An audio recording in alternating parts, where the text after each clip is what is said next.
sa Chinatown gumala. Pinuntahan ko yung chick, nakilala ko last week. Lapit na naman siya rito eh, dyan sa kabilang street. Nakakainis pagdating ko sa kanila, kaalis lang daw ang sabi ng tita niya.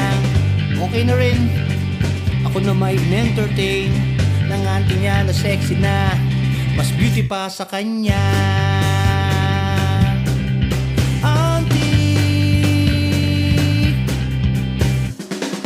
nakakatuwa, nag-enjoy talaga ako.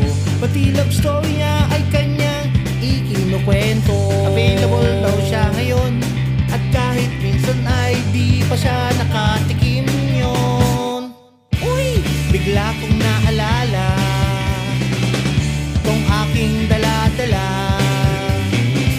Ilabas ko kaya at ipakain sa kanya nang malaman niya ang tunay na lasa.